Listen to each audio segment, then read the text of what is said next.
Bonjour à tous. On vous laisse vous installer. Vous applaudissez déjà, c'est formidable. Belle ambiance en tout cas. Allez-y, c'est que du bonheur. On va peut-être faire un concert finalement. En tout cas, vous avez répondu très nombreux pour cette 8e édition. On est vraiment très très heureux de vous accueillir.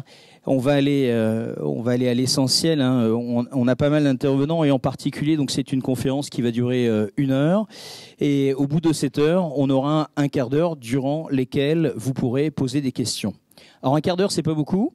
Si vous vous sentez frustré, déçu, sachez que nos intervenants, je pense pour la plupart, restent là et que vous pourrez échanger avec eux en remontant du côté de la salle où vous êtes passé en arrivant, et vous pourrez échanger également avec eux. Donc, pas de panique. Tout le monde va bien? On peut y aller?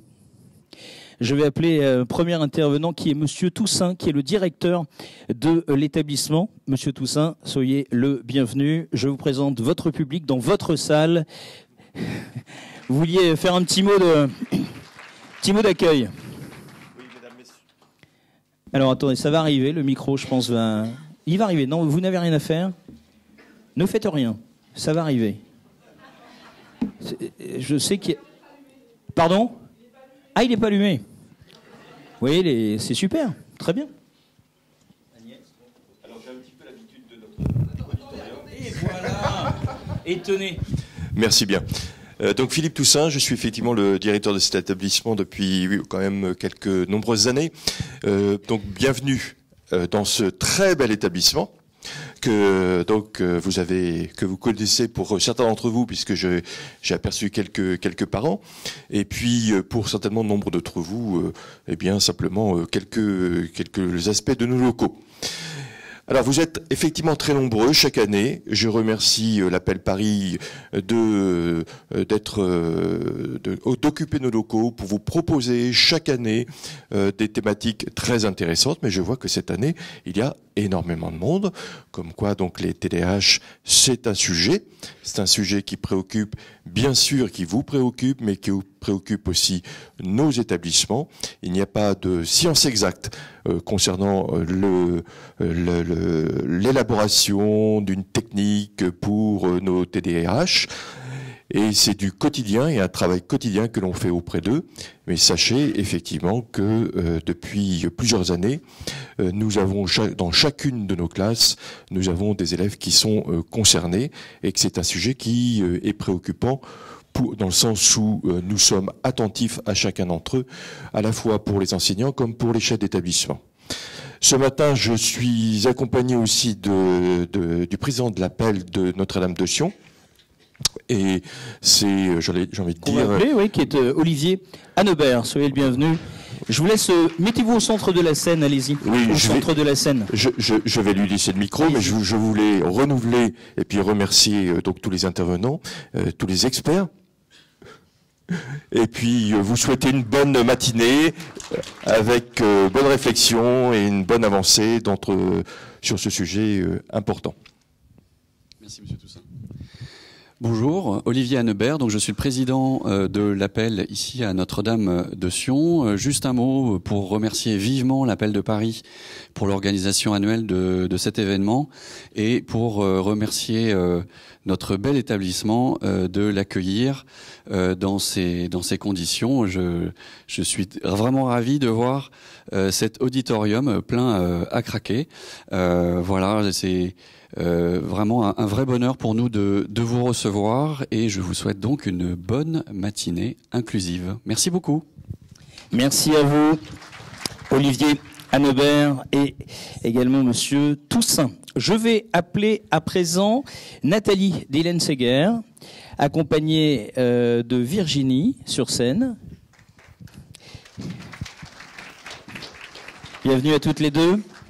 Alors, nous avons Nathalie, qui est donc vice-présidente de l'Appel Paris, présidente de la commission. On est d'accord, c'est bien ça? Pas du tout. C'est ce qu'on m'a donné comme information. Les gens me mentent. On m'a dit qu'il y avait Céline Dion dans 1 heure. Non? Alors, qui êtes-vous? Dites-nous tout. Prenez le micro, c'est mieux. Oui, c'est mieux. Donc, je suis Nathalie Dylan-Seller, je suis la responsable ICF depuis quelques mois. D'accord. Voilà. C'est À l'appel super. de Paris. C'est très bien aussi. Voilà. Ouais. Vraiment, moi j'aurais aimé aussi faire ça, mais c'est super. Un petit mot d'accueil. Alors, bonjour à tous. Donc, vous avez entendu mon nom. Bienvenue à la 8e matinée de l'école inclusive de l'appel de Paris. L'appel de Paris, c'est une association de parents bénévoles qui œuvre tout au long de l'année sous la présidence de Virginie Durin. Pour que nous puissions partager des moments comme aujourd'hui. Cette matinée de partage, d'échange, de rencontres est organisée par l'ICF, donc le service d'information, conseil et famille, et par Valérie Moreau, notre permanente du service ICF. Nous remercions la direction de Notre-Dame de Sion ainsi que son appel d'établissement qui nous accueille depuis plusieurs années. Nous avons choisi cette année TDAH, accompagner la scolarité de son enfant. Merci à tous d'être là, ainsi qu'à ceux qui nous suivent sur Facebook. Merci aux intervenants, à notre table ronde, et aux associations qui sont présentes en haut avec qui vous pourrez échanger tout à l'heure. Je vous souhaite une bonne matinée. C'était, merci. C'était un baptême. C'était un baptême, donc je pense que vous pourriez applaudir un peu plus. Bravo. Là, il y a une carrière, c'est un grand boulevard, c'est génial. Nous allons accueillir, et vous pouvez rester avec nous, un petit message aussi, Virginie Durin. Oui, un message de la part de Clémentine, notre vice-présidente. Exactement. La voilà. Donc, on voulait vous dire que cette année, on a innové. On a aussi proposé avec Parcours, 2 étages au-dessus, un atelier pour les enfants TDAH. Comme ça, on peut avoir les parents ici et certains enfants là-haut. Évidemment, il a été tout de suite pris d'assaut et on n'a pu recevoir que 40 enfants. Mais on est très content parce que ça a eu beaucoup de succès. Voilà. Un atelier sur la prise de parole. Sur la prise de parole pour justement leur faire travailler quelque chose où ils sont très bons, plutôt que de leur faire travailler quelque chose où ils seraient moins bons. C'était l'idée de faire valoriser les talents. Ouais, très bonne idée.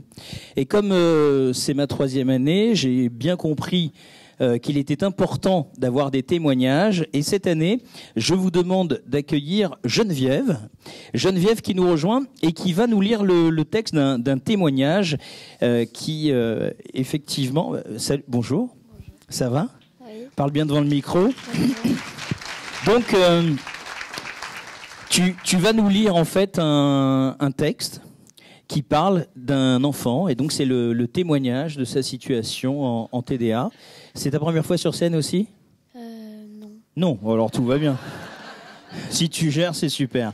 On te laisse lire ce texte. Bonjour, je m'appelle Maxence et je voudrais partager avec vous mon témoignage sur mon enfance avec un trouble déficit de l'attention avec hyperactivité, TDAH, AH. Durant mes années d'école et de collège, j'avais du mal à gérer mon casier, à prendre les bonnes affaires et mon cartable était toujours un véritable bazar. J'oubliais ma trousse, multipliais les feuilles volantes et perdais régulièrement les livres. Les devoirs étaient souvent oubliés à la maison ou faits à la dernière minute dans la cour le matin même car je n'avais pas entendu l'enseignant donner les consignes. Je ne pouvais pas me concentrer sans faire autre chose comme dessiner ou jouer avec un objet incongru, ce qui me valait des remontrances et même des punitions. Je devais choisir entre noter la leçon et la comprendre. Chaque jour était différent mais semblable, je ne savais plus quel jour on était, où déjeuner, à la cantine, avec mamie ou avec maman, où étaient mes clés ou mon ticket de bus ou quel cours suivait. Il me fallait des mois pour apprendre les noms des personnes autour de moi, comprendre mon emploi du temps et connaître un chemin que je prenais tous les jours. Les professeurs et parfois même mes parents pensaient que je faisais exprès de ne pas retenir les informations, de ne pas vouloir m'améliorer, mais en réalité j'étais constamment en train de penser à ce que je devais faire, à comment m'intégrer, à ne pas gêner les autres. Malgré mes bonnes intentions, je finissais par oublier mes résolutions en quelques heures seulement. Mon comportement, souvent vu comme défiant ou nonchalant, m'a vu plusieurs fois écarter des voyages et activités périscolaires. Aujourd'hui, en tant qu'adulte avec un TDAH, je suis fière d'être une éducatrice en collège. J'ai mis en place des stratégies pour organiser au quotidien avec des alarmes, des rappels et des automatismes construits au fil des années. Je porte mon handicap avec fierté devant mes élèves en leur montrant qu'il est possible de réussir malgré les difficultés. Je comprends leur lutte et je les accompagne avec bienveillance en leur inspirant l'espoir qui me manquait à leur âge. Mes collègues sont également bien plus au fait des choses que mes enseignants avaient pu l'être. Je crois que toutes ces épreuves que j'ai traversées m'ont préparé à aider ces jeunes aujourd'hui. Je suis là pour leur montrer qu'ils peuvent être des personnes entières et construites, malgré leur TDAH. Je suis là pour leur montrer que je comprends et que je les soutiens. Merci de m'avoir écouté. Merci. Merci beaucoup, Geneviève. Merci à toi. Donc tu repars avec tout le matériel, c'est super. Très bien. Allez, nous allons pouvoir commencer cette conférence, accompagner la scolarité de son enfant, 8e matinée donc de l'école inclusive. Nos invités ce matin sont Christine Gétin qui va ouvrir cette conférence. Elle représente Hyper Super TDAH France. D'ailleurs, il y a un stand avec 2 bénévoles qui sont là aujourd'hui et qui pourront répondre aussi à certaines de vos questions au-delà de ce que nous allons voir ensemble. Nathalie Discours, qui est psychologue également, est avec nous aujourd'hui. Christophe Cloetti, c'est bien comme ça qu'on prononce votre nom? C'est bien, tant mieux. Vous êtes parent d'élèves et vous allez nous apporter votre témoignage sur le parcours de votre fils. Nous aurons également Marie-Béatrice Perardel, qui est chef d'établissement Saint-Honoré-des-Laux, et puis Florian, qui est tout au fond, et Florian Discours, qui est étudiant en 2e année de kiné, et qui nous parlera en fait de son parcours, de la maternelle à ses études aujourd'hui de kiné, et fera un parallèle entre la vie à l'école, la vie à la maison.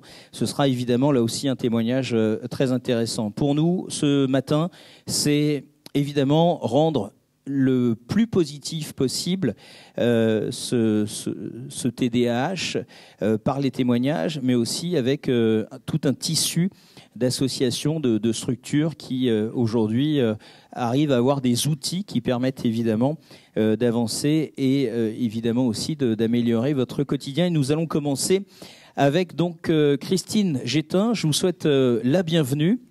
Vous avez un micro sur votre table, vous avez une télécommande et un téléphone. Vous êtes très bien. Je vais mettre le minuteur. Voulez-vous vous installer ici? C'est très bien. Je vais mettre le minuteur.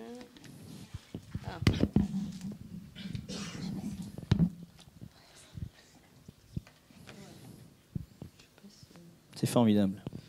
Voilà, comme ça. Vous maîtrisez tout, Christine. Il est allumé? Oui. Si, c'est bon. C'est assez fou. Voilà. Donc, oui, bonjour à tous. Merci. Merci à l'établissement pour son accueil. Merci à vous tous d'être aussi nombreux. Et merci à l'Appel pour l'organisation. Et bravo, parce que la preuve, c'est que vous êtes tous là. Donc, moi, je me présente. Alors, je vais essayer d'aller assez vite. Pour ça, je me chronomètre quand même, parce que j'ai enlevé la moitié de mes diapos à mon diaporama, mais il en reste 75. Mais ça a été difficile déjà d'en enlever la moitié, vous vous rendez pas compte. Donc certaines, je vais devoir passer très vite pour pouvoir laisser du temps à tout le monde et respecter chacun. Donc moi, je suis Christine Gétin, je suis la créatrice de l'association Hyper Super, que j'ai créée il y a 22 ans maintenant. Et voilà, dans mon passé, j'ai eu plusieurs vies et je fus enseignante en sciences physiques et en mathématiques. Voilà. Et puis après, j'ai repris des études. Arrivé à 50 ans, je m'ennuyais dans mon travail associatif. Non, mais apprendre, c'est intéressant. Et quand tout d'un coup, on se retrouve à faire quelque chose qu'on n'a jamais étudié, c'est pas inintéressant de reprendre un peu les choses à la base. Voilà, donc c'était pour me présenter. Le TDAH, qu'est-ce que c'est? Donc, ce sont 4 lettres qui veulent dire trouble déficit de l'attention. Alors, on dit encore avec ou sans hyperactivité, mais bientôt on va changer ça, et ce sera et ou hyperactivité, parce que les troubles se présentent sous différentes formes, différentes versions. Dans une même famille, on va avoir l'enfant qui a plutôt le versant hyperactif, et puis un autre plutôt le versant dans la lune, avec un déficit d'attention majoré. Mais le nom du trouble, j'insiste un peu, je ne vais pas rester trop longtemps quand même sur le sujet, c'est TDAH, et on l'écrit pas autrement que ça. On dit pas TDAH on met pas de slash sur la forme abrégée, et on dit pas TDA non plus, parce que, en fait, les choses ont évolué dans le temps. Juste en 3 mots, autrefois, dans les années 80, dans les descriptifs des maladies mentales, on décrivait d'un côté les troubles de l'attention et de l'autre l'hyperactivité. Puis on s'est rendu compte que ça, c'était un seul et même trouble et que c'était les deux faces d'une même pièce quelque part. C'est-à-dire qu'il y a des enfants qui sont plutôt dans la lune, d'autres qui sont plutôt agités, mais ces enfants-là ont le même trouble qui s'appelle TDAH. Et on n'enlève pas une lettre pour dire TDA. Ça n'existe pas en fait. Le seul trouble qui existe, c'est le TDAH. Voilà. Donc je l'ai fait. Et donc le TDAH concerne qui ?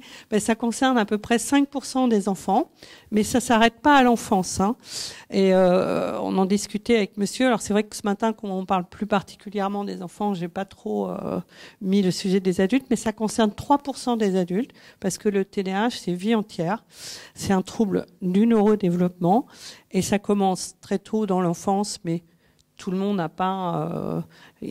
on a plus ou moins de handicap selon le retentissement du trouble, en fait. Ce qui fait vraiment le cœur du problème, c'est le retentissement.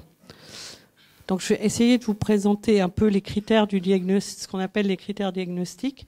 Donc, il y a 3 grandes dimensions dans le TDAH. Le déficit d'attention, qui a d'enfant qui est plutôt rêveur dans sa bulle, et qui souvent a la tête ailleurs et qui oublie ce que décrivait très bien la jeune fille qui a lu le témoignage tout à l'heure. Il oublie ses affaires, etc.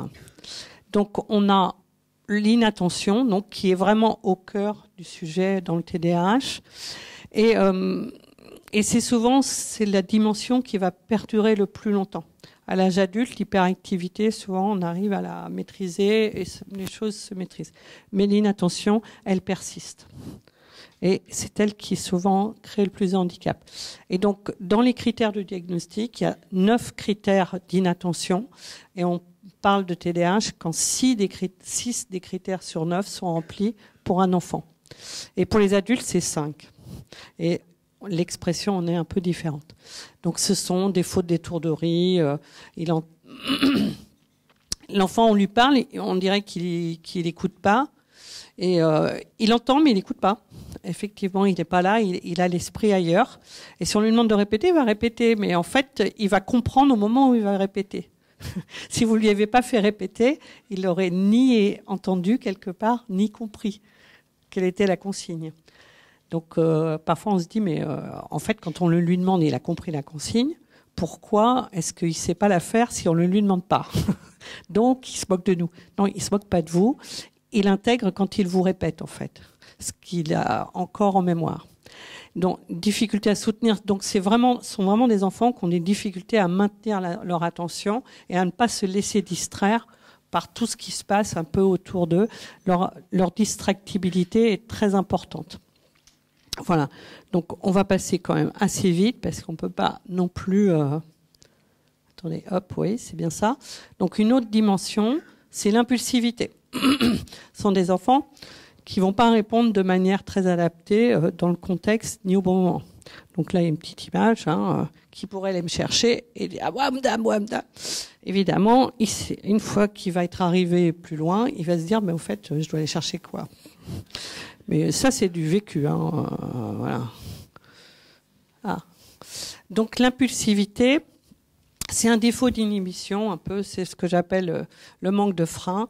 C'est-à-dire qu'ils pensent quelque chose, ils ont une idée, tac, ils courent de suite. Il y a un ballon au milieu de la cour. Waouh, je fonce dessus, je donne un coup de pied dedans. Oui, l'autre, voulait tirer un penalty, donc tout le monde lui tombe dessus en disant oh, c'est pas de ma faute, t'es pas fait exprès. Si pour rien. Bah oui, mais bon, il a pas fait attention et puis il a eu une idée, il l'a faite et c'est ça l'impulsivité. S'il avait pu freiner son idée, réfléchir, il serait pas impulsif. Et puis, donc, il aurait pu observer qu'autour de lui, il y en avait un qui se préparait. Mais le tout combiné, ça donne souvent des situations conflictuelles. Donc, voilà. Donc, l'impulsivité, ça veut dire que l'enfant, il va avoir tendance à répondre avant la fin de la question, il va avoir tendance à couper la parole, et il va avoir tendance à pas être capable de différer. Dans un cours à l'école, s'il a une question, c'est tout de suite, quoi. Et c'est l'enfant qui va poser sa question avant même de lever le doigt. Et si on lui dit, tu poseras ta question tout à l'heure, au moment où on lui dit, maintenant pose ta question, je sais plus. Donc la bonne consigne, c'est de lui dire de la noter. Hein. Note ta question et je te demanderai tout à l'heure. Voilà. Donc, et la troisième dimension, c'est l'hyperactivité motrice. Et souvent, en fait, c'est parce que le niveau d'activité physique est supérieur à ce qu'on attend par rapport à l'âge. Hein. Voilà. Donc elle n'est pas toujours présente, cette dimension. Elle peut être relativement modérée. Et c'est le symptôme qui souvent, à l'âge adulte, va s'apaiser un peu et transformer en impatience, mais l'adulte arrive à le maîtriser ou à le transformer. Et sa vie est adaptée à son besoin de bouger. Donc, ça va, en général, ça va mieux. Donc, l'enfant qui est hyperactif, il a du mal à rester assis, du mal à tenir en place, il se tortille, il parle beaucoup. Certains ont une logorie. Donc là, on va chercher entre hyperactivité et impulsivité, on va chercher aussi 6 symptômes sur 9 pour dire que cette dimension est présente. Donc, souvent, les dimensions, elles ne sont pas absentes, mais elles ne sont pas présentes de manière égale. Donc, on a des enfants avec inattention prédominante, d'autres avec hyperactivité prédominante et impulsivité. Et parfois, on a un peu de tout. Donc, voilà. Donc, les autres critères qui sont nécessaires avant de poser un diagnostic, c'est pas parce que vous avez les symptômes qu'on va vous poser le diagnostic. Si les symptômes sont pas présents avant l'âge de 12 ans, s'ils sont pas présents dans différentes sphères de la vie, si c'est que à la maison ou si c'est que à l'école, on va penser plutôt à autre chose et se dire que c'est plutôt lié au contexte et pas forcément un mode de fonctionnement constant. Et puis, c'est souvent là, présent depuis plus de 6 mois. Alors, on met avant l'âge de 12 ans parce que c'est les critères, mais le DSM d'avant disait avant 7 ans. Mais souvent, c'est là très tôt. Enfin, ça survient pas d'un seul coup. Hein. Voilà. Et ce qui va faire le critère le plus important, c'est le retentissement. Parce que si vous avez tous ces symptômes et que vous vivez bien avec et que ça vous pose pas de problème, pourquoi voulez-vous qu'on aille vous chercher un trouble ? Il n'y a pas de raison. Enfin, je veux dire, on peut vivre bien avec son mode de fonctionnement et puis c'est un mode de fonctionnement et puis c'est tout, quoi. DSM, alors c'est le manuel diagnostique et statistique des troubles mentaux américains. Donc c'est un outil qui permet de critérier les maladies mentales et ça permet alors bon, ça donne des repères, quoi. Après donc voilà, donc le TDAH, ça fait partie de cet ensemble qu'on appelle les troubles neurodéveloppementaux. Ce sont des troubles qui prennent leurs racines avant même la naissance, pendant la période périnatale. Donc, et c'est vraiment, et ça va, au cours du développement, on va avoir un écart avec les autres enfants du même âge. Et donc, c'est vrai que dans les troubles du neurodéveloppement, on entend beaucoup parler d'autisme ces dernières années, parce que l'autisme est un trouble souvent qui peut être très sévère, et puis qu'on peut repérer très très tôt. Donc, c'est important de le savoir, quoi. Voilà. Et donc, il y a les troubles des apprentissages qui sont, eux, beaucoup plus prépondérants. Vous voyez, les ronds sont proportionnels à la prévalence.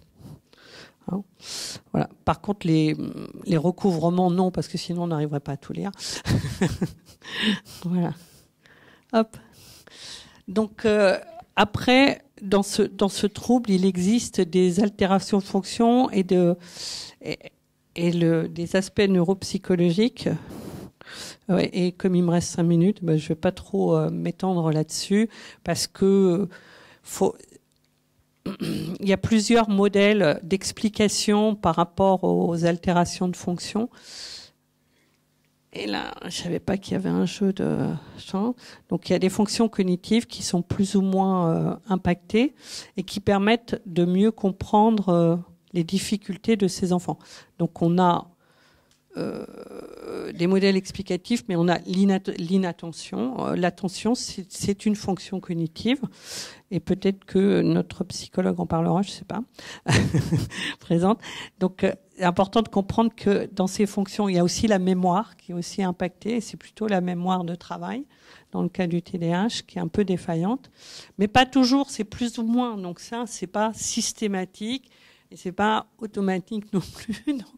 Donc c'est d'un enfant à l'autre. Et c'est pour ça que c'est quand même intéressant, parfois, surtout quand les troubles sont un peu de sévérité, d'aller explorer les fonctions et de savoir exactement où les choses sont plus complexes, parce que ça va aider à poser les rééducations et à comprendre l'enfant dans son fonctionnement. Donc là, les fonctions exécutives, c'est quelque chose qui permet de... Disons que les fonctions exécutives, c'est ce qu'on utilise quand on veut préparer ses vacances. C'est-à-dire qu'on s'y prend pas la veille pour le lendemain, on s'y prend 6 mois avant, on projette dans sa tête où on veut aller en vacances, et puis au fur et à mesure que le temps passe, eh bien, on s'organise, on planifie, on anticipe, on organise, on planifie, parce qu'on a projeté, etc. Et tout ça, c'est un ensemble de fonctions qui assez souvent, dysfonctionne chez l'enfant TDAH. Ce qui fait qu'il n'anticipe pas, il projette pas, et il ne sait pas s'organiser, etc. Et ça se met pas en place. Et ça, c'est souvent attendu quand même chez un enfant au collège, on attend qu'il soit capable de faire ça. Et si on le comprend au début de la 6e, ça marche pas, mais au cours du collège, on attend ça. Et souvent, quand ils ont un TDAH, ça marche très mal. Et ça a pas mal de conséquences. Voilà, donc je passe assez vite parce que sinon... Donc le TDAH, ce serait facile s'il était tout seul, mais il a des troubles associés. Et c'est pratiquement dans 80% des cas, il y a au moins un trouble associé. Donc ça complexifie le tableau. Mais je ne vais pas tout décrire parce que sinon les autres n'auront pas le temps de parler. Donc l'impact du TDAH, son retentissement, ce dont je parlais tout à l'heure, eh bien, il est sur différentes sphères.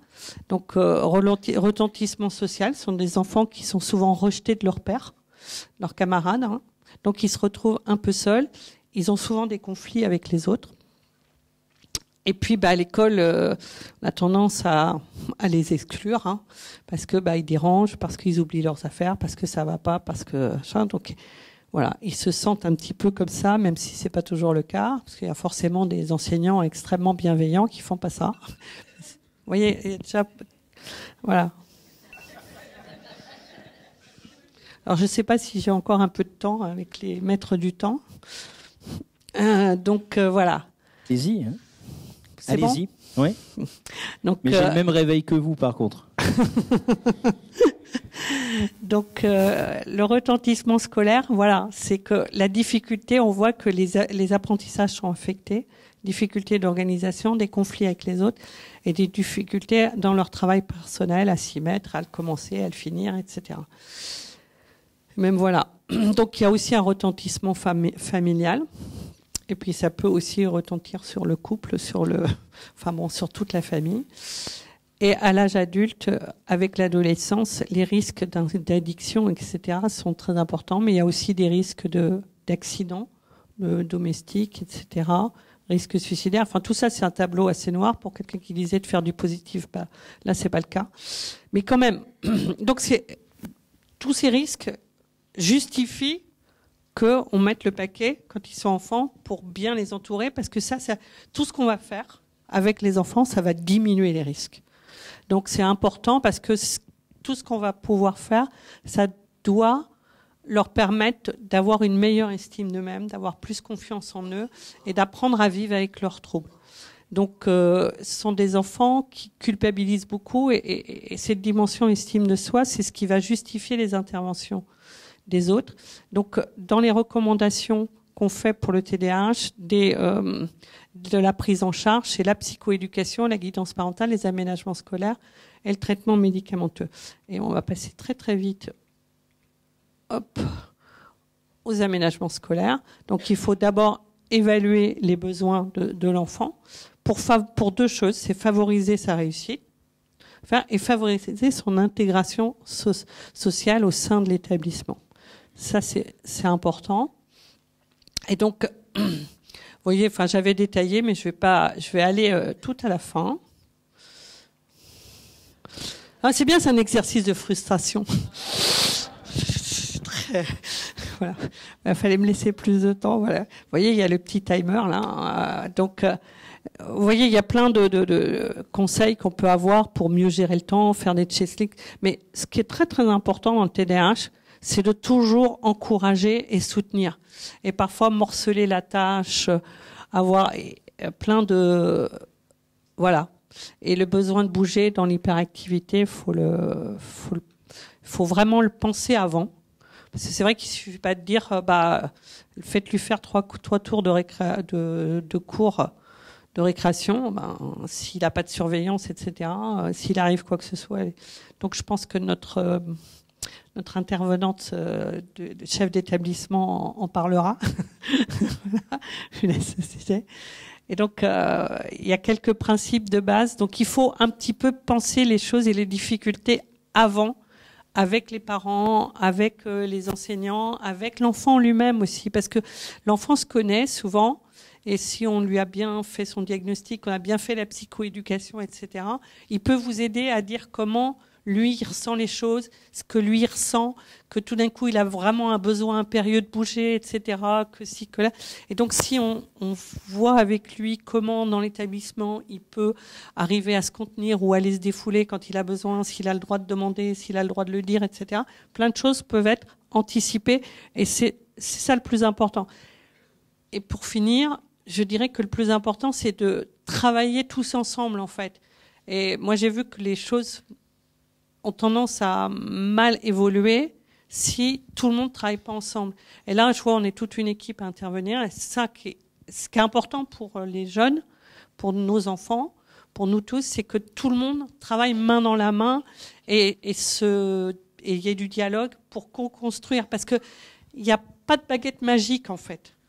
On peut vous donner tout un tas de conseils, tout un tas de recettes, mais chaque recette dépend de la personne qui l'applique et de l'enfant que vous avez. Donc c'est pas, voilà. Donc là, non mais ça je sais pas pourquoi elle est là, celle-ci, parce que voilà. Donc celle-ci, bon, voilà. Non mais j'ai fini là. Voilà.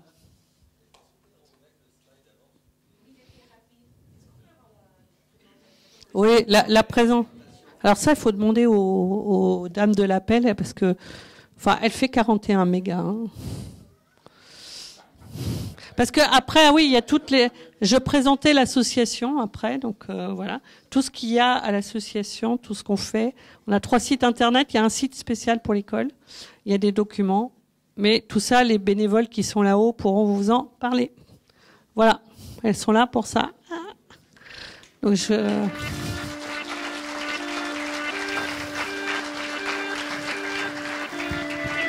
Vous avez été excellente.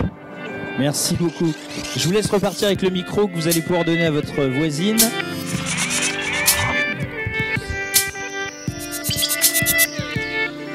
Notre prochaine intervenante a été sollicitée évidemment à de nombreuses reprises, puisqu'il s'agit de Nathalie Discours. Et Nathalie, soyez la bienvenue. Vous êtes psychologue et Christine vous a sollicité un certain nombre de fois et déjà des questions dans le discours qui était le sien. Comment vous allez nous présenter un petit peu votre activité de psychologue par rapport au TDAH? On vous écoute. Merci. Donc, alors moi je ne vais pas avoir de slides parce que je suis moi-même TDAH et que ça me pose problème d'avoir des slides dans ma communication avec vous. Donc voilà, effectivement, comme le disait Christine, il y a des adultes TDAH et j'en fais partie. Et oui, c'est familial puisqu'effectivement c'est mon fils qui va vous présenter la suite après. Donc moi je suis psychologue cogniticienne. Je vais vous présenter plus la partie que Christine évoquait en psychoéducation. Donc ce qui se passe en fait au cabinet, nous, de la manière dont on gère, on va gérer. Notre équipe est constituée donc moi psychologue. J'ai choisi de prendre avec moi une sophrologue et de prendre aussi une coach qui va faire toute la guidance parentale. Donc dont il était question effectivement dans les slides de Christine. Merci pour les slides. Donc Pour revenir sur le TDAH, donc ce qui nourrit, la Christine nous a bien montré toutes les caractéristiques. Moi, je vais un peu intervenir sur tout ce qui génère aussi ces troubles et du coup, quoi mettre en place pour pouvoir les gérer. Donc c'est vrai qu'on a vraiment à cœur depuis longtemps, donc la HAS a statué là-dessus il y a un mois, un peu plus d'un mois, pour indiquer le travail qui est à faire avec les parents. Effectivement, c'est vraiment un gros point qui est très important et c'est super parce qu'on voit que les parents sont impliqués. Et effectivement, on va prendre les parents en charge aussi au sein du cabinet et maintenant dans tous les cabinets, je l'espère, puisque c'est ce qui est demandé. Donc on a besoin de vous, effectivement, pour la prise en charge. On a besoin qu'il y ait ce travail en commun entre les parents, les thérapeutes et les établissements, parce que la prise en charge, plus on va être nombreux à la mettre en place, plus ce sera simple. Donc concrètement, nous on a vu, il y a des parents qui sont réticents, et on a pu voir au cabinet que la thérapie était beaucoup plus longue, parce que ce que l'on met en place pendant l'accompagnement avec le petit patient, les parents ils ne l'ont pas, ils ne le comprennent pas, et du coup ils reproduisent des choses à la maison par réflexe, et des choses qu'on entend qui fonctionnent avec d'autres enfants et qui ne fonctionnent pas avec nos enfants TDAH. Donc le but de la guidance parentale, c'est ça, c'est de comprendre quel est le TDAH de votre enfant, parce qu'effectivement, tous les enfants n'ont pas le même TDAH. Donc voilà pour les grandes lignes. Après, nous, ce qu'on va traiter, il va y avoir l'aspect émotionnel, parce que l'aspect émotionnel, c'est quelque chose qui va nourrir en fait le TDAH. Donc quand il y a des émotions, il va y avoir beaucoup plus d'hyperactivité, beaucoup plus de troubles d'attention, beaucoup plus d'impulsivité. Donc la manière de le gérer, ça peut être avec moi en thérapie, mais ça peut être aussi en sophrologie. Donc la gestion des émotions, on peut faire un petit exercice simple avec vous aujourd'hui. Après tout, vous êtes des parents de TDAH, donc potentiellement TDAH. Je vous rappelle qu'il y a une hérédité. Donc ça vous permettra de le vérifier aussi. Donc un petit exercice simple. Souvenez-vous de la dernière fois où vous vous êtes fâché, où vous avez été en colère. Peut-être pas que vous êtes fâché physiquement, peut-être que ça ne s'est pas vu. Mais en tout cas, la dernière fois où vous avez ressenti de la colère. Maintenant, on va prendre un petit... graduel de couleurs, on va prendre du blanc, blanc, gris clair, gris, gris foncé, noir. Vous l'avez tous? On peut être visuel, auditif. Là aussi, on en reparlera. Donc, si vous l'avez, maintenant, placez la réaction que vous avez eue par rapport à cette colère. Où est-ce que vous la placeriez? Ne cafetez pas, ne dites rien, laissez dans votre tête. On verra après. Maintenant, évaluez la situation. À quel niveau est-ce qu'elle était? Vous l'avez? Non, vous ne l'avez pas? Si vous avez été énervé, par exemple, on ne vous a pas servi le verre d'eau que vous vouliez. Vous êtes fâché, vous, dans le gris foncé. Est-ce que la situation est dans le gris foncé? D'accord? Vous l'avez? Merci pour votre question. Donc là, ce qu'on voit, c'est que gérer ses émotions, ce n'est pas ne pas les montrer. Parce que notre société aujourd'hui, elle indique que la gestion des émotions, c'est de ne pas montrer. Il ne faut pas que ça se voit. C'est totalement faux. Donc ça, c'est ce qu'on apprend au cabinet aussi, ce qu'on peut apprendre dans d'autres circonstances. Ce qui est important pour gérer ses émotions, c'est qu'on soit dans la même case. Si la situation elle est gris clair, qu'on s'énerve à hauteur du gris clair. La problématique, c'est que le TDAH, il connecte le noir et le blanc. Donc il va être dans le blanc parfois à l'école, il ne va pas vouloir le montrer. Et quand il arrive à la maison, il y a un petit truc et il est dans le noir. Et parfois, c'est dans le noir à l'école. Pardon pour la directrice. Ou les parents. Donc là, ce qu'on va voir effectivement, c'est comment faire pour gérer ce type d'émotion. Donc c'est important qu'on le voit avec les parents, parce que c'est important que vous les accompagniez vous aussi à la maison dans cette acceptation des émotions, dans cette gestion, pour qu'il y ait plus d'évolution dans le gris clair, dans le gris et dans le gris foncé. Pour ça, il faut aussi qu'il n'y ait plus d'émotions. Si on a gardé des émotions, les autres vont venir par-dessus, et du coup, ça va exploser encore plus vite. Donc quand on sait que dans le TDAH, il y a des impulsivités, du coup, ça va sortir très très fort. Donc ça, c'est pour la gestion des émotions. Donc effectivement, on va voir parfois, je fais les séances avec les parents directement, surtout la première séance pour expliquer justement cette gestion par rapport à ce graduel de couleurs. Après, les enfants peuvent prendre, et les adultes, si vous voulez l'utiliser, on peut prendre les couleurs que l'on veut. On peut dire que pour la colère, ça peut être un graduel de blanc jusqu'au cramoisi, un enfant m'a dit. C'est vraiment qu'il était très très en colère quand c'était cramoisi. Et c'est une alerte aussi. Il peut indiquer à ses parents, attention, j'arrive au cramoisi. Donc, on peut mettre les couleurs que l'on veut, on peut faire évoluer ça. Après, c'est une base et c'est à vous aussi de faire évoluer ça avec votre enfant selon la sensibilité de chacun. L'autre aspect, donc on va avoir la gestion des émotions. À l'école, c'est assez compliqué à gérer parce que par rapport à l'école, on va avoir les enseignants qui ne vont pas forcément pouvoir gérer ça. Donc c'est intéressant aussi de pouvoir noter, qu'ils puissent noter aussi ce qui se passe pour pouvoir mieux le gérer. Donc l'autre aspect, ça va être la fatigue. La fatigue, c'est un élément aussi déclencheur qui, quand on est fatigué, là je vous dirais tout le monde, tout le monde, quand on est fatigué, on gère moins les émotions, on ne va pas se le cacher. Par contre, encore une fois, un TDAH qui est fatigué, il part dans le noir. Donc c'est toujours concernant le TDAH, parce que j'entends beaucoup aussi, oui, mais tout le monde, c'est valable pour tout le monde. C'est pas tout à fait vrai, parce que c'est vraiment une histoire d'intensité. Ce qui va différencier le TDAH de tout le monde, c'est l'intensité. Donc, ce qu'on disait tout à l'heure un petit peu en riant, c'est que tout le monde, c'est la norme. Sauf que la norme, c'est le plus grand nombre. Aujourd'hui, potentiellement, la norme dans cette salle, c'est le TDAH. On devient normaux. Voilà. Pour un instant, la norme, c'est nous. Donc, par rapport à la fatigue, ce qui est difficile, c'est de ressentir, d'être sur le corps. Là, pour ça, c'est là où intervient Valérie, que vous pouvez retrouver d'ailleurs tout à l'heure, qui est à l'étage, tout au fond de la salle. Vous pourrez la trouver. Donc, la sophrologue, je travaille dessus avec elle aussi. Donc, pour travailler sur l'aspect physique et corporel. C'est difficile aussi pour le TDAH d'être sur le corps, parce que l'impulsivité étant, le corps a besoin, c'est neurologique, le corps a besoin de mouvement. Et parfois, parce qu'on voit chez les petites filles aussi, c'est un peu différent, le TDAH chez les femmes est différent, comme beaucoup d'autres choses dans les pathologies. Et on voit qu'il y a plus une hyperactivité cérébrale également.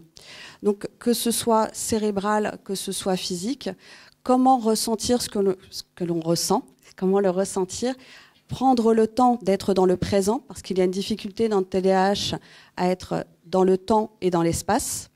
Donc c'est ce dont Christine commençait à évoquer tout à l'heure, ce dont elle évoquait pour la partie cérébrale. Donc effectivement, il y a cette difficulté à être dans le temps et dans l'espace qui va faire que on va avoir du mal à se dire là maintenant qu'est-ce que je ressens.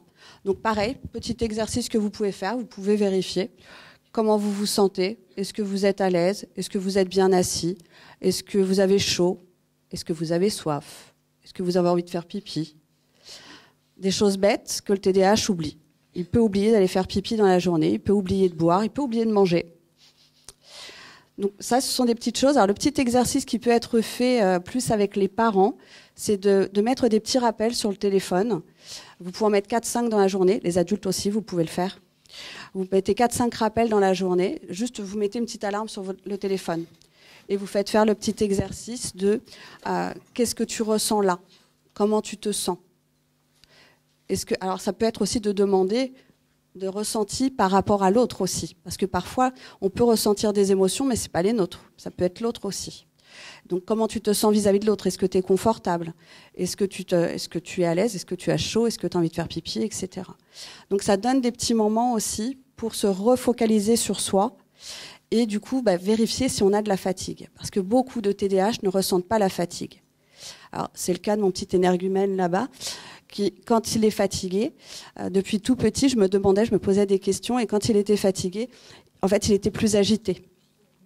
Et c'est quelque chose qu'on voit beaucoup, on ne comprend pas quand on ne connaît pas le TDAH, et en fin de compte, ça peut être un symptôme, pas chez tous, encore une fois, chacun est différent, mais ça peut être un symptôme de TDAH également. Et là, de se rendre compte que, oui, en fait, il est fatigué. Donc on se dit, il est jamais fatigué, cet enfant, il dort très très peu. J'ai des parents qui sont presque fiers de me le dire, alors qu'en fin de compte, il faut accompagner justement au repos. On a tendance à stimuler, donc c'est important dans la rééducation, on indique qu'il faut faire du sport, parce qu'il faut aussi défouler le corps, il faut aussi lui répondre. J'ai pu observer, là c'est vraiment de l'observation pure, j'ai pas de recherche dessus, désolé, c'est vraiment que moi, mais j'ai pu observer que chez les adultes que je reçois, quand ils me disent « enfant, ça fonctionnait bien », en fait ce qui s'est passé, c'est qu'à chaque fois, les échanges que j'ai m'indiquent que les parents avaient posé un cadre, c'est peut-être la formule magique, hein, on va essayer de l'employer, avaient posé un cadre où on indiquait « là c'est ton temps pour te défouler », là, c'est ton temps pour te reposer. Maintenant que tu t'es défoulé, stop. C'est le temps de repos. Alors, j'ai pris cet exemple-là et j'essaie de le mettre en pratique en accompagnant les patients que je reçois pour effectivement essayer de trouver chez chacun comment mettre en pratique, parce que tout le monde est différent, comment mettre en pratique cet aspect activité et comment mettre en pratique cet aspect repos. Parce que quand on est même adulte tout le temps, tout en haut, pour après aller dormir, on ne peut pas. Il faut redescendre. Et du coup, quels sont les éléments qui peuvent nous faire redescendre? Alors là aussi, j'ai terminé. J'entends le bruit. Ah, vous l'entendez pas la musique, c'est parce qu'on est arrivé, à votre temps de parole.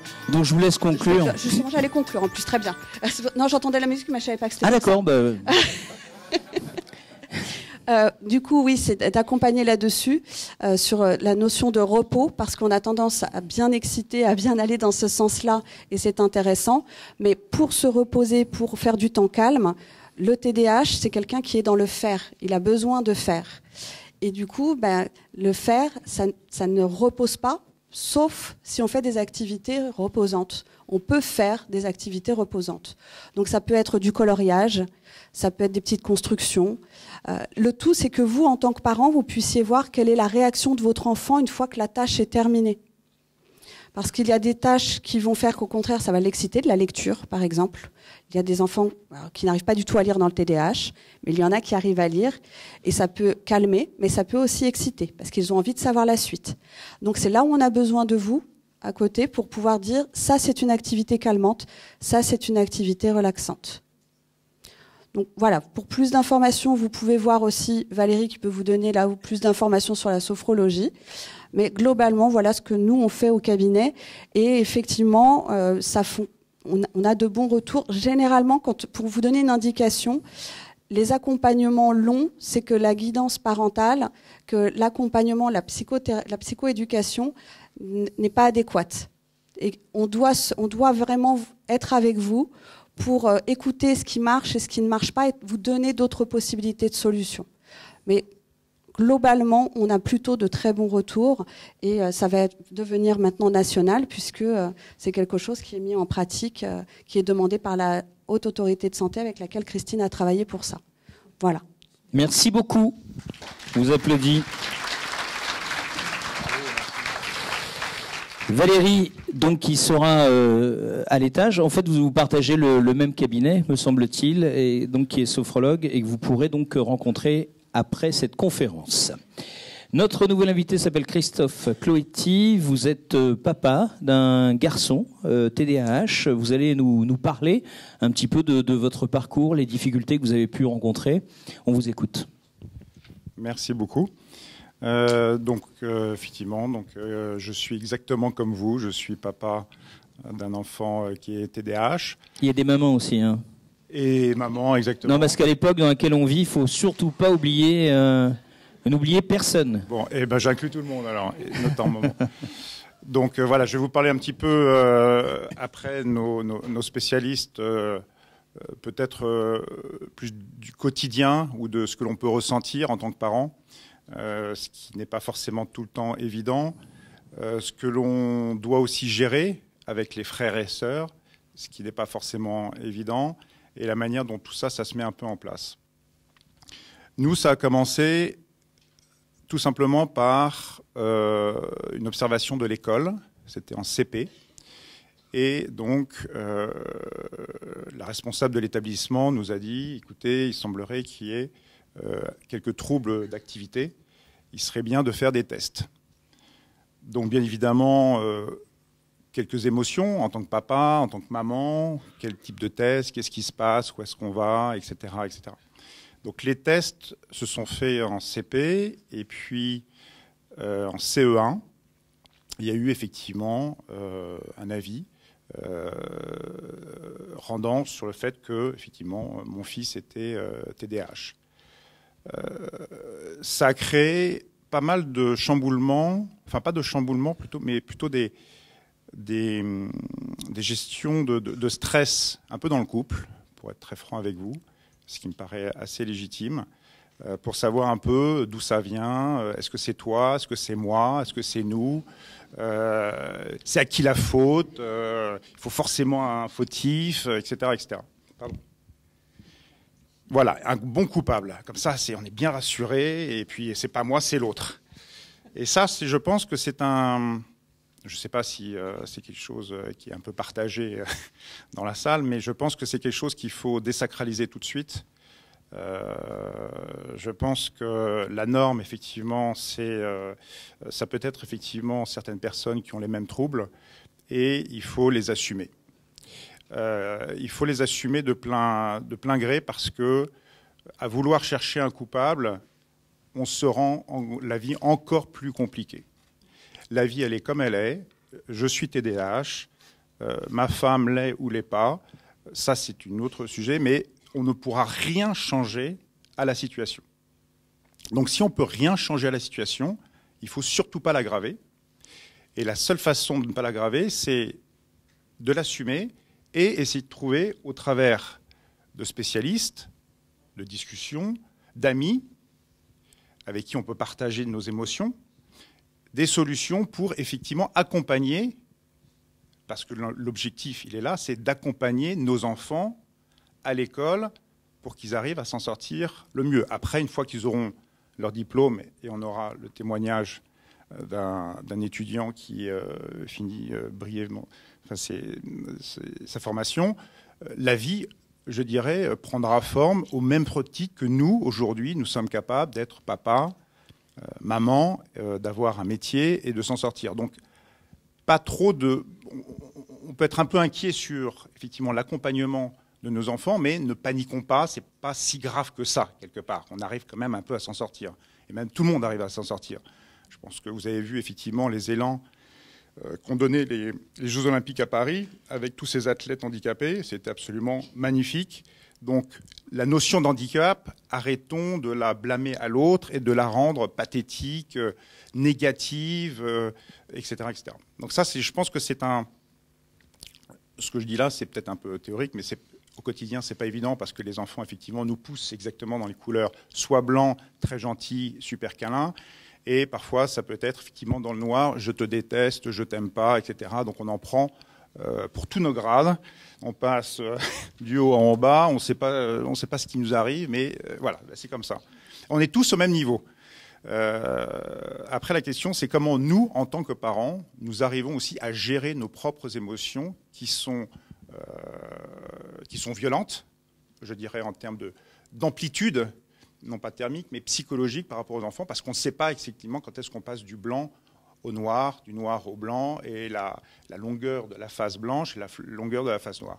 Donc tout ça fait qu'on est, je pense, assez souvent perturbé, déstabilisé, et avec des manques de repères. Et je pense qu'effectivement, l'objectif, c'est, moi en tant que parent, étant donné que je le suis, c'est pas alors je peux essayer intellectuellement d'aller chercher le mécanisme philosophique, enfin ou biologique du TDAH, mais c'est comment je vais avec ma femme, ma famille, mes enfants aussi, les frères et sœurs, arriver à trouver des solutions pour qu'il y ait une forme d'harmonie quand même dans la famille. Accessoirement, j'ai 4 enfants. Vous pouvez imaginer un petit peu le relief parfois des situations. Donc ça, je pense que c'est un travail que les parents doivent faire sur eux. Après, des outils, effectivement, vous mentionniez le sport. Je pense que le sport, c'est assez clé. Et je demande effectivement souvent, mon fils, on partage effectivement des moments un peu de discussion, ou en tout cas on essaye d'amener à des moments de discussion, et je lui dis, tiens, regarde, qu'est-ce que tu vois à la télévision là, quand tu vois un match de foot? Je fais, bah, je vois Ronaldo, quoi. Il tape dans le ballon, c'est génial. Je fais, oui, d'accord. Mais le terrain de foot, il est structuré comment? Bah, y a des lignes blanches. Je dis, ouais, il y a des lignes blanches. Et les lignes blanches, elles signifient quoi?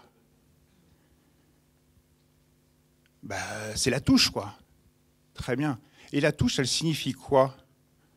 Ou la notion de hors-jeu, elle signifie quoi?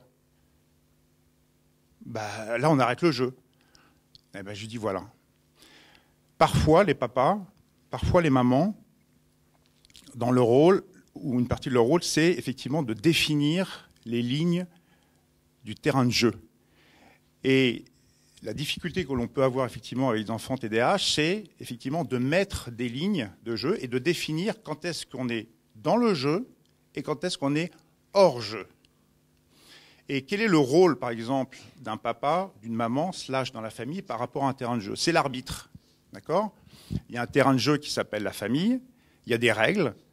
Les règles, elles ne sont pas forcément très faciles à comprendre pour un enfant TDAH, puisqu'effectivement, il y a des amplitudes blanc-noir qui font que un jour, un moment, on joue au milieu du terrain, et puis après, on va aller jouer dans les gradins. Ben non, le terrain de foot, le foot, c'est sur le terrain, dans les règles, dans le cadre blanc, et on ne joue pas au foot dans le gradin pour aller marquer un but par derrière, etc. Et je pense que c'est... Voilà, notre challenge, il est là. Il est d'essayer d'arriver à canaliser un petit peu l'énergie de nos artistes, de manière à ce que ça soit plus facile pour eux, également plus facile pour nous, et également plus facile pour les frères et sœurs qui parfois en pâtissent en disant « mais je ne comprends pas, effectivement, on invite un copain, c'est un anniversaire, et puis ça part un petit peu en vrille ». Donc voilà, en tant que parent d'élèves, quelques observations. Et puis je finirai peut-être par une petite phrase un peu positive ou très positive. Un jour, j'avais été voir un coach. Il m'a dit, vous savez, monsieur Cloetti, vous êtes une œuvre d'art. Je vais bien payer, mais quand même. Ouais. Mais pas trop à l'envers, quand même. Il m'a dit, vous êtes une œuvre d'art parce que vous êtes tout simplement unique. C'est bien comme conclusion. Et vous avez une horloge aussi dans la tête. Vous avez fait pile 10 minutes. Précisément 10 minutes. Oh là là, ah, bravo, félicitations. Très bien. Notre nouvelle intervenante est Marie-Béatrice Perardel. Vous êtes chef d'établissement ici, à Paris, l'établissement Saint-Honoré-d'Eylau, par rapport à ce que vous avez pu entendre jusque-là. Et puis ensuite, on aura Florian, d'ailleurs, Florian Discours, qui nous parlera aussi d'école. On vous écoute, c'est à vous. Alors, bonjour. Donc, je suis la directrice de Saint-Honoré-d'Eylau. Donc, c'est un collège depuis 12 ans. Mais je suis depuis 32 ans professeure de français aussi. Et j'enseigne encore le français. Et j'ai dans ma classe des élèves qui peuvent avoir des troubles de l'attention, de l'hyperactivité. Donc je vais témoigner d'un point de vue professionnel, mais pas d'un point de vue personnel, parce que contrairement aux personnes qui sont autour de moi, j'ai 4 enfants qui n'ont jamais connu ce genre de trouble. Et je n'ai pas souvenir non plus dans les amis de mes enfants qu'on ait diagnostiqué ce genre de trouble. Ils sont devenus pour moi quelque chose de nouveau il y a 12 ans, quand j'ai pris un poste de chef d'établissement. J'ai eu la chance d'être accompagnée par une psychologue qui m'a accompagnée dans la découverte de ces troubles et qui a aussi accompagné les professeurs que j'avais avec moi dans le cadre de cette mission de chef d'établissement. Alors je ne prétends pas avoir une science exacte sur le traitement des élèves et l'accompagnement des élèves TDAH dans les établissements scolaires, mais je vais vous parler un petit peu de l'expérience que j'ai moi. Alors d'abord, il y a la question du diagnostic.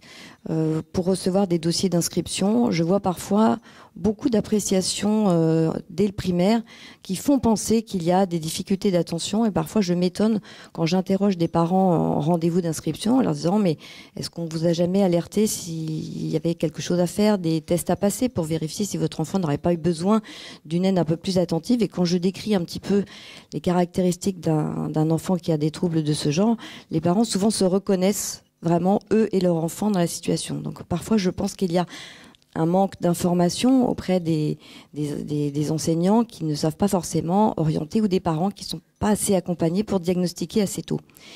Et puis, on en discutait aussi tout à l'heure, il y a une différence entre les garçons et les filles. On voit bien que les filles ont sans doute des stratégies de compensation bien plus importantes que les garçons, qui vont se manifester de manière un peu plus envahissante que les filles, qui vont mettre en place des choses qui vont leur permettre d'être, j'allais dire, plus dans le rang et rester plus dans le cadre de ce qu'on attend d'un élève à l'école.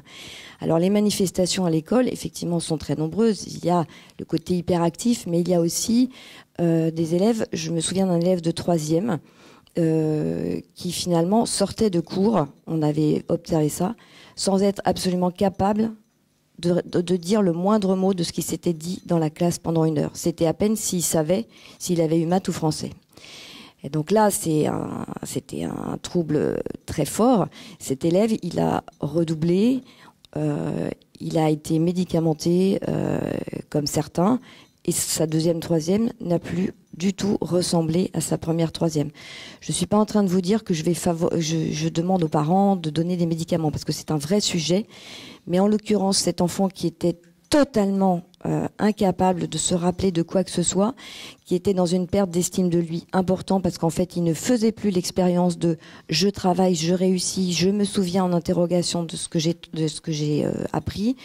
On voit aussi sur ce même type d'élève des difficultés à lire un livre. On en parlait tout à l'heure que ça pouvait calmer ou exciter, mais il peut y avoir des difficultés. On donne un livre à lire en français et l'élève déjà n'a pas de plaisir à lire parce que d'un jour sur l'autre, il ne se souvient plus de ce qu'il a lu le jour d'avant. Et quand on lui fait faire un test de lecture, c'est la catastrophe parce qu'en fait, il a tout oublié de ce qu'il avait lu. Donc ça, c'est des signes pour nous qui sont effectivement des signes un peu inquiétants, parce qu'oublier des choses, on en oublie tous. Mais voilà, il y a des signes à l'école qu'on peut nous diagnostiquer, parfois un peu tardivement, parce que cet élève de 3e dont je vous parle, on s'est aperçu vraiment de ces difficultés l'année de 3e, donc c'était déjà un petit peu tard. La question de la perte de l'estime de soi est pour nous quelque chose qui est fondamental à l'école. Et donc c'est ce sur quoi, quand on met des aménagements dans le cadre d'un PAP, sans doute que vous connaissez pour vos enfants, c'est vraiment quelque chose qui nous tient à cœur, de se dire, voilà, l'élève doit trouver du réconfort dans les aménagements pour se dire, voilà, je suis pas si différent que ça, je suis capable de faire telle et telle chose, finalement c'était pas si difficile, etc. Ce que je voudrais ajouter aussi, c'est que les adaptations et les PAP ne sont pas des sciences exactes. Et pour les enseignants, c'est quelque chose de difficile un petit peu à mettre en place. Alors, moi, dans mon collège, on a des facilités. J'accueille des élèves qui sont en horaire aménagé, des sportifs de haut niveau. Teddy Riner est un ancien élève de Saint-Honoré-d'Eylau. On n'a pas que des champions du monde non plus. Mais notre organisation fait qu'en fait, les élèves qui sont en horaire aménagé, on court le matin des matières dites un peu fondamentales. Et donc l'après-midi, sont placés dans ces classes à horaire aménagé, dont ils sont dispensés la musique, l'art plastique, le sport, l'accompagnement personnalisé, le soutien, l'étude, etc.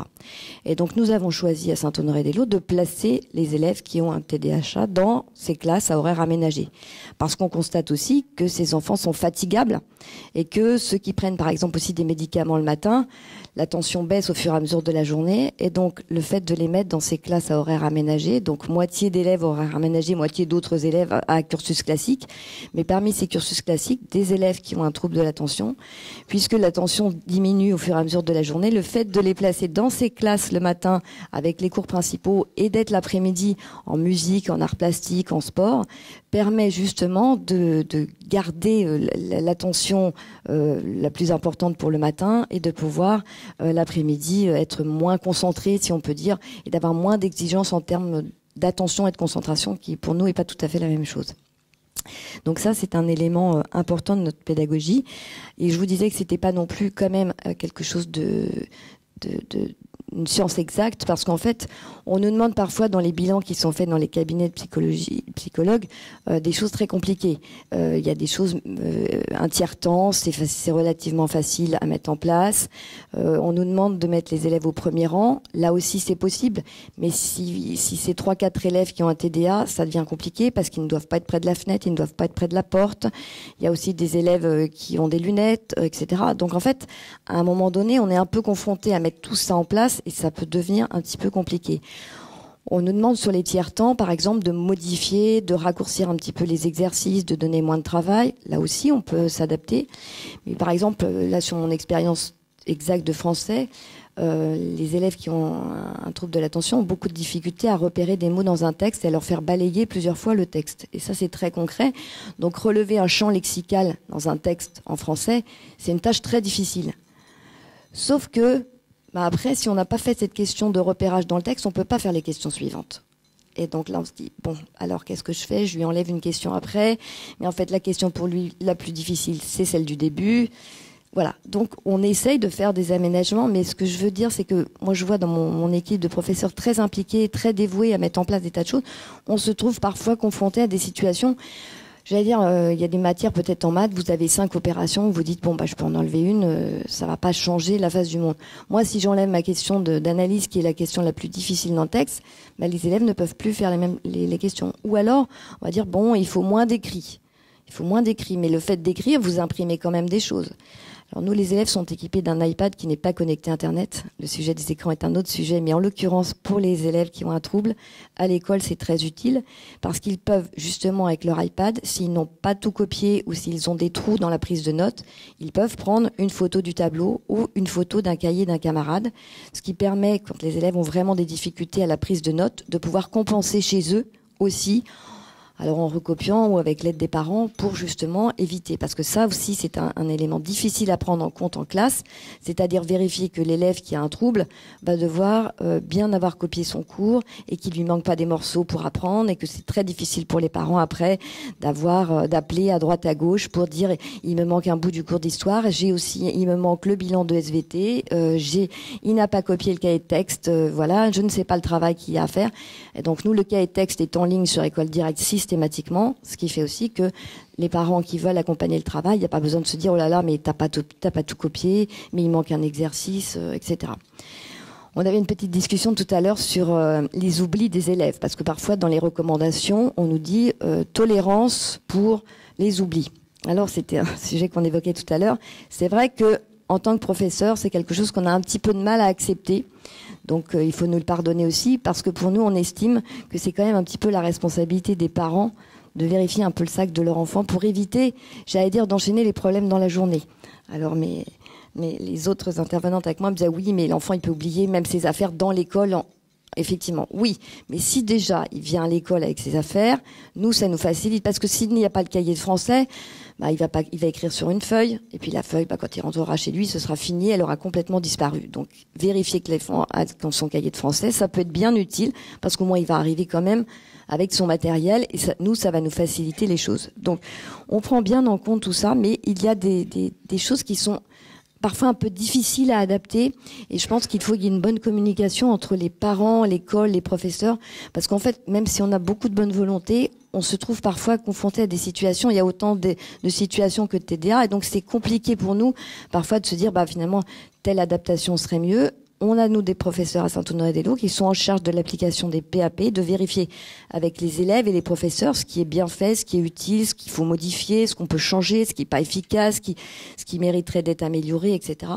Mais voilà, il faut que les parents sentent que les professeurs sont impliqués pour la réussite de leurs enfants, mais qu'il faut nous pardonner parfois aussi que on n'a pas mais ce jour-là on peut avoir un jour oublié de donner un tiers-temps, ou alors les élèves qui ont des aménagements, parfois ils disent mais moi madame, ou alors ils m'écrivent directement sur la copie PAP, c'est-à-dire m'oublie pas. Donc il y a des aménagements faciles, la dictée plus courte pour pouvoir avoir plus de temps pour se relire, etc. Il y a beaucoup de choses qui sont envisageables, que je fais moi dans mes cours de façon très facile, où de dire tu n'as pas fini d'écrire, tiens vas-y prends vite une photo avec ton iPad, comme ça s'il te manque quelque chose tu pourras relire à la maison, etc. J'ai fini. Voilà. Donc... Très bien, bravo. Voilà. Donc, Bravo. Juste un mot pour conclure. Enfin, l'école est vraiment partie prenante de la réussite des élèves. C'est notre cœur de métier, et donc il faut, faire des adaptations et que vraiment on marche ensemble, que vous fassiez confiance à l'école, que vous rencontriez les professeurs. En tout cas, nous vraiment, ça marche bien.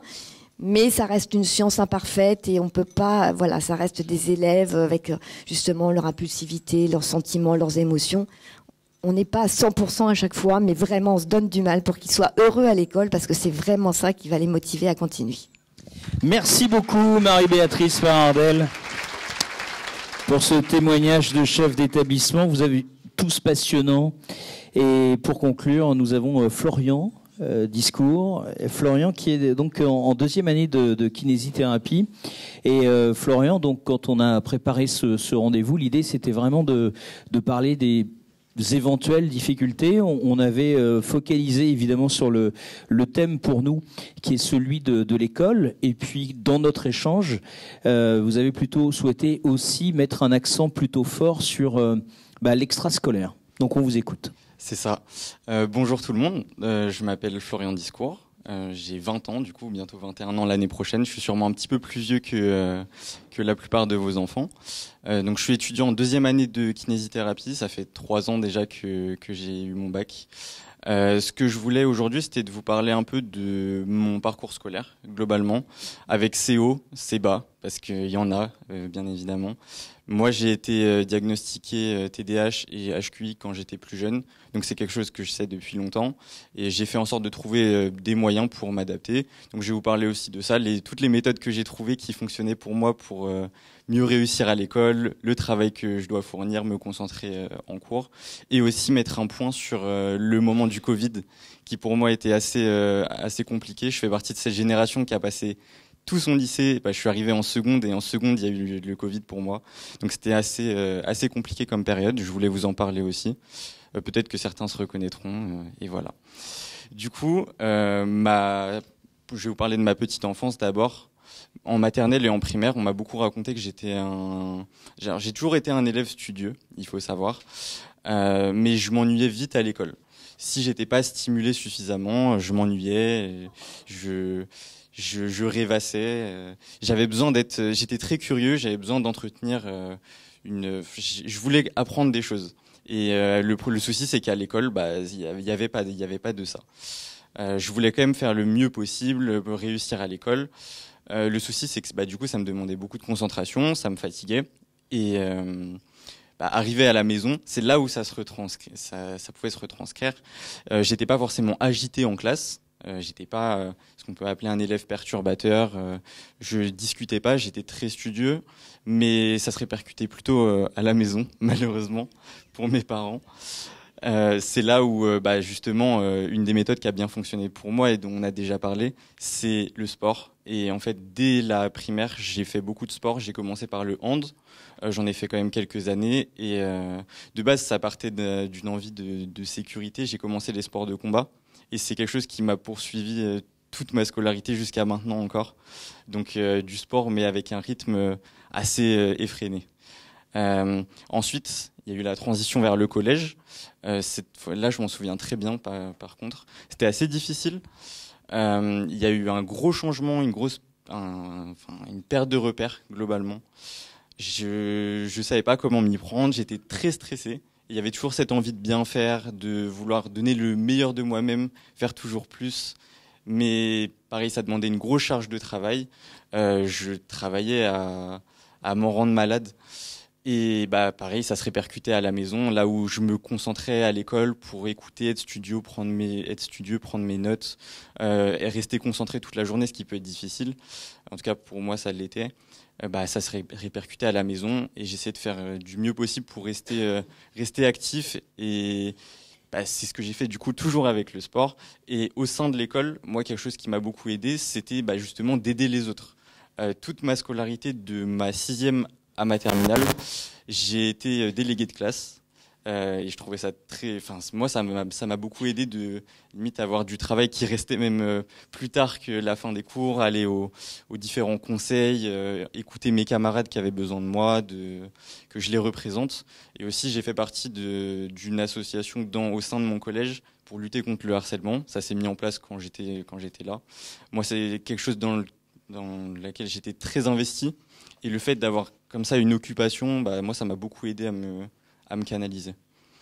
Ensuite, arrivé au lycée, donc pour moi 2019, ma rentrée, 2020 Covid, j'étais très content du changement collège-lycée.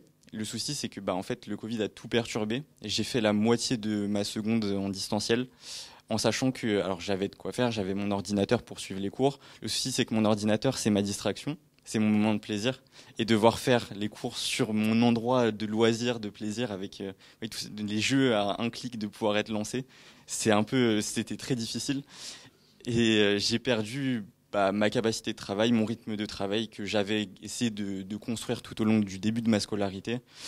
Ma concentration a beaucoup baissé en fait pendant cette période, et ce qui fait que tout mon lycée, je l'ai consacré à essayer de retrouver mon rythme de travail, retrouver ma méthode. C'était pas gagné, c'était très difficile, mais ça a mis un sacré coup le Covid. Et il faut le savoir, je pense que c'est le cas pour beaucoup d'élèves. Et en partie, à ce moment-là où c'est assez charnière, on sait qu'il y a le bac qui va arriver, les études supérieures. J'avais déjà mon projet de vouloir rentrer en école de kiné. C'était un objectif du coup qui m'a poussé à aller jusqu'au bout, essayer de pas me démotiver, de continuer, de vraiment trouver ce dont j'avais besoin pour réussir mes études, mais c'était pas facile. Ma première j'ai eu mon bac, tout s'est bien passé, j'ai réussi à avoir la mention même très bien, mais justement parce que je me suis donné les moyens.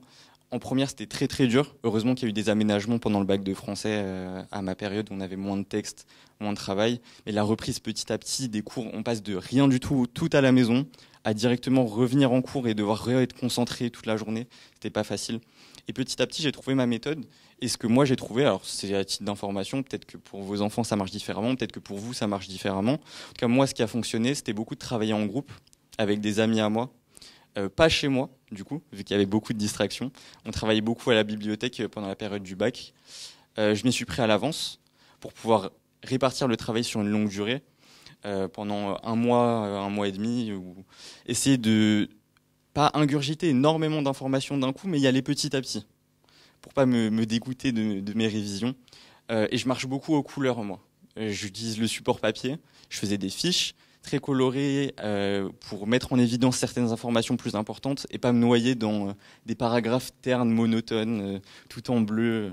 C'est ce qui marche bien pour moi, en tout cas. J'ai réussi à avoir mon bac. Je suis allé en études supérieures, du coup. Avant de rentrer en kiné, j'ai dû faire 1 an post-bac à la fac. Moi, je suis allé en licence. J'ai fait 1 an de licence, on peut faire ça, avant de rentrer en école. C'était une licence biomédicale. Alors, on me dit biomédicale, c'est tout ce que je veux. J'étais très déçu parce que il y avait très peu de bio et pas du tout de médical. Il y avait surtout beaucoup de maths, de physique, de chimie et un peu de bio. En fait, on en revient au fait que j'étais pas intéressé, donc j'arrivais pas à travailler. C'est la même chose que quand j'étais en maternelle, hein, ça a pas changé. La seule matière où j'ai vraiment le mieux réussi, c'était la bio, parce que c'était ce que je voulais, mais les maths, peu pour moi. Il n'y avait pas de cadre, et comparé au lycée, on est beaucoup plus accompagné. Cette transition de tout à rien, elle était difficile. Et je sentais pas que j'étais assez prêt pour ça, en fait. Mais j'avais cette motivation toujours de la kiné. Et si vous voulez une anecdote, mes partiels du premier semestre, qui étaient en janvier, pour clôturer le semestre, je les ai révisés la veille. Voilà. Toutes les matières, parce que j'arrivais pas à m'y mettre. C'est vraiment compliqué, c'est vraiment dur. Ça l'a fait. Comme je suis studieux, quand je dois me mettre au travail, je me mets au travail. Et peut-être que le TDAH m'a aidé à réviser toute la nuit et tenir réveillé. Mais c'est une preuve concrète. Si c'est difficile et que ça veut pas, des fois ça veut pas. Et arrivé en kiné, c'est là où la pente elle est remontée petit à petit. J'ai trouvé mon rythme de travail.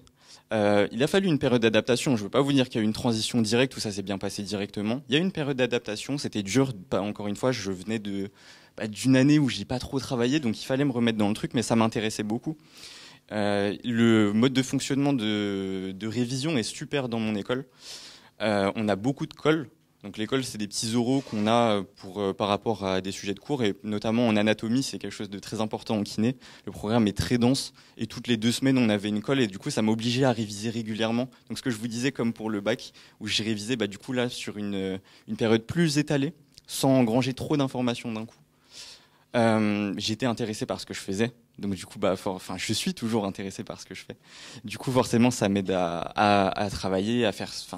J'ai envie d'apprendre mes cours, à être concentré en cours. Je fonctionne par papier. Il y a beaucoup d'étudiants qui prennent un ordinateur. Et peut-être que vos enfants vous demandez en arrivant en études supérieures, j'ai besoin d'une tablette. Moi, j'ai essayé en études supérieures. Je fonctionne très bien au papier. Des fois, je prends des photos avec mon téléphone, mais en tout cas, moi, je sais que ça me distrait trop les écrans. J'évite au maximum d'être sur mon téléphone, sur un ordinateur, une tablette, quoi que ce soit. Le papier, ça fonctionne très bien et on peut s'en sortir en études supérieures qu'avec du papier. Même maintenant. Toujours plein de couleurs. Et je voulais conclure aussi en vous disant que, par exemple, moi, la kiné, c'est un métier, je trouve, qui est vraiment adapté à mon profil, au TDAH, au fait que j'ai besoin d'être en activité, en mouvement tout le temps. C'est un métier, ça veut littéralement dire kinésithérapie, la thérapie par le mouvement. J'ai besoin de bouger. Toute la journée, j'ai pu faire des stages, je suis avec les patients, je bouge. Il y a plein de choses à faire toute la journée. On doit réfléchir. Mentalement aussi, il y a tout un travail où il faut se concentrer, s'adapter aux patients, discuter. Il y a toujours des choses à faire. Il y a beaucoup de pratiques, de concret. Et c'est ce qui m'aide beaucoup encore maintenant à avancer dans mes études. Et je pense que ça va bien se passer pour les 2 années qui me restent. Et voilà. Merci beaucoup, Florian. Nos invités, Christine Gétin, Nathalie Discours, Christophe Cloetti, Marie-Béatrice Perardel et Florian Discours à l'instant. Merci beaucoup pour vos témoignages. Merci pour votre capacité à bien jongler avec vos slides. Christine, vous avez été extraordinaire. Et puis, on a senti que vous aviez besoin de cette petite épreuve de frustration. Et donc, si au moins vous apportez ça en plus ce matin, c'est un vrai plaisir. J'aimerais qu'on accueille, elle devait nous rendre visite au début de cette conférence. Je vous demande d'accueillir Clémentine Blanc, qui est vice-présidente de l'Appel de Paris et qui va nous faire un petit mot, puisqu'elle devait nous rendre visite au début de cette conférence. Et dans quelques instants, juste après, vous allez pouvoir poser des questions pendant un quart d'heure, c'est-à-dire jusqu'à 11h45, ce qui, je vous le rappelle, ne vous empêchera pas d'avoir un lien avec nos intervenants qui vous attendront également à l'étage. Mais pour l'heure, donc, voici la vice-présidente de l'Appel de Paris, Clémentine Blanc. On va lui apporter un micro. Le micro ? Ah ok, d'accord. On va vous donner celui-ci. Merci beaucoup. Voilà votre micro. On s'est vu l'année... Tenez, je vous donne le micro. On s'est vu l'année dernière, nous ? Oui. Mettez-le bien proche de votre bouche. Donc, bonjour à tous. Bonjour. Donc, au nom de l'Appel de Paris, et au nom de la commission information et conseil aux familles, je souhaite, on vous tient à tous vous remercier pour votre présence, les parents, les familles qui nous soutiennent et également tous nos intervenants aujourd'hui ici présents.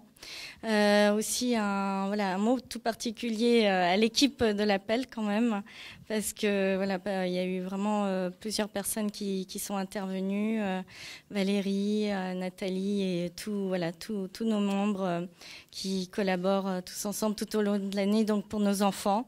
Donc il faut quand même les remercier parce que ce sont des personnes bénévoles qui donnent de leur temps et de l'énergie. Et c'est vraiment un engagement qui est très fructueux. La preuve, vous êtes très nombreux aujourd'hui et c'est top. Donc merci à tous et merci encore à tous nos intervenants aujourd'hui présents. Merci à vous.